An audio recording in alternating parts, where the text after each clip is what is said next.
Bom, gente, as investigações sobre a cooperação bélica da Coreia do Norte com a Rússia na Ucrânia continuam. Ou seja, a investigação sobre os mísseis norte-coreanos que foram lançados pela Rússia contra a Ucrânia. Segundo os promotores ucranianos, foram examinados destroços de 21 dos cerca de 50 mísseis lançados entre dezembro e fevereiro. A ideia é entender melhor a ameaça que essa cooperação entre Moscou e Pyongyang pode representar.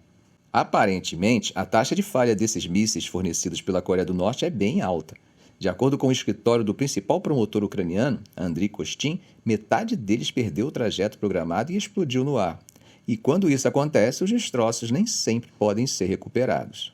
O uso de mísseis norte-coreanos representa uma pequena parte dos ataques russos, mas preocupa autoridades desde Seul até Washington pelo fato de que isso pode indicar o fim do consenso entre os membros permanentes do Conselho de Segurança das Nações Unidas sobre sanções contra Pyongyang. Se esse consenso não existe, o veto trava qualquer medida retaliatória que trate sobre o assunto. Além de dar à Coreia do Norte a oportunidade de testar seus mísseis, a Rússia tem tomado medidas que dificultam o monitoramento das sanções impostas à Coreia do Norte desde 2006. Como comentamos em um de nossos vídeos do canal, no mês passado, Moscou vetou a renovação anual do painel de especialistas que, há 15 anos, supervisionam o cumprimento dessas sanções. Isso pode ter um efeito duradouro, pois com esse apoio da Rússia, a Coreia do Norte consegue minar a autoridade de instituições internacionais como o Conselho de Segurança das Nações Unidas. Mas é claro que não foi só a Coreia do Norte que fez isso. Tenho certeza que você acabou de lembrar aí de um outro país que há pouco tempo também minou a autoridade do Conselho de Segurança das Nações Unidas ao desobedecer uma resolução. Mas vamos continuar. Mesmo após a derrota diplomática das Nações Unidas, Andriy Kostin, o principal promotor ucraniano, afirmou que sua equipe vai continuar a investigação sobre os mísseis norte-coreanos. Quando não conseguem recuperar os destroços nos locais de impacto, os investigadores identificam os mísseis Hwasong-11, conhecido no Ocidente como KN-23, analisando a trajetória, velocidade e pontos de lançamento. O último uso registrado do KN-23 foi em 27 de fevereiro, e o número total de lançamentos identificados pelo escritório do promotor coincide com a informação da inteligência de que a Coreia do Norte forneceu cerca de 50 mísseis balísticos à Rússia.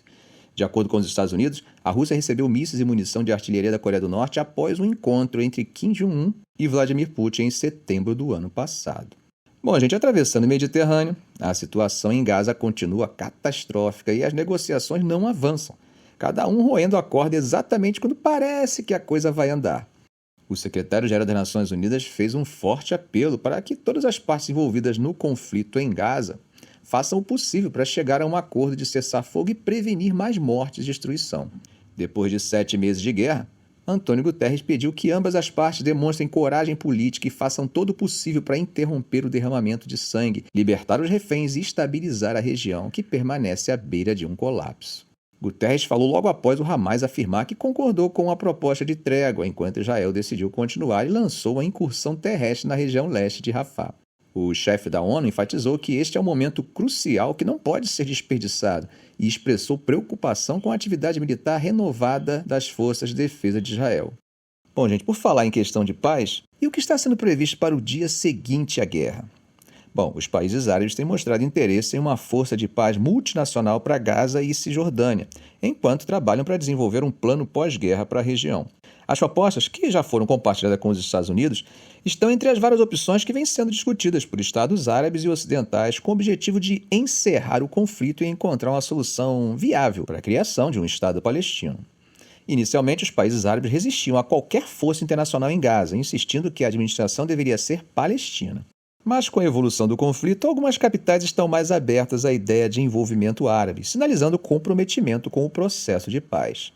Uma força de paz precisaria ser endossada pelo Conselho de Segurança das Nações Unidas e funcionar por um período provisório para que as autoridades palestinas possam desenvolver forças de segurança eficientes. No entanto, ainda é incerto quais países participariam. Um diplomata árabe explicou que essa iniciativa conta com o apoio do Egito, mas que outros países como Arábia Saudita, Jordânia e Catar se opõem ao envio de tropas de paz árabes. Outro oficial afirmou que há consenso sobre a necessidade de apresentar uma alternativa à permanência das tropas israelenses em Gaza. Mas a questão fundamental é: que força será essa? A ideia foi discutida com o secretário de Estado dos Estados Unidos, Antony Blinken, durante um encontro com diplomatas árabes no Cairo em março.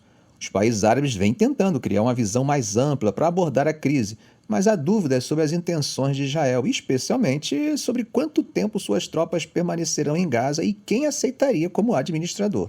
Mesmo com um possível acordo de cessar-fogo, Israel insiste que vai manter a segurança sobre Gaza.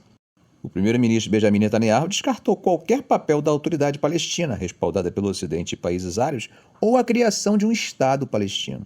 Alguns membros do governo israelense, como o ministro da Defesa Yoav Gallant, apoiam a ideia de uma presença internacional pós-guerra, mas o governo de Netanyahu é fortemente contra qualquer medida semelhante na Cisjordânia.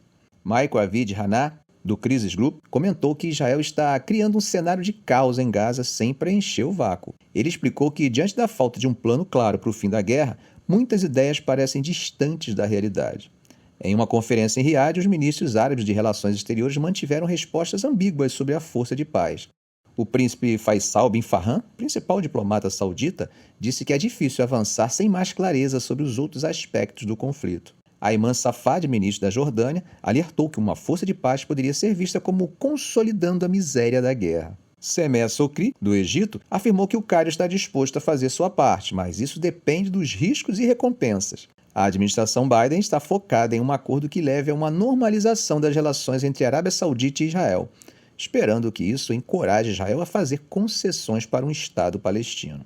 No momento, Washington e Riad continuam discutindo o acordo, mas ainda resta a necessidade de criar um caminho crível e irreversível para um Estado palestino. Hanna destacou que, apesar das ideias sendo lançadas, não há um plano concreto sobre como resolver a questão palestina. Ficamos por aqui. Se esse vídeo foi útil a você, faça um comentário, compartilhe em suas redes sociais, dê um like.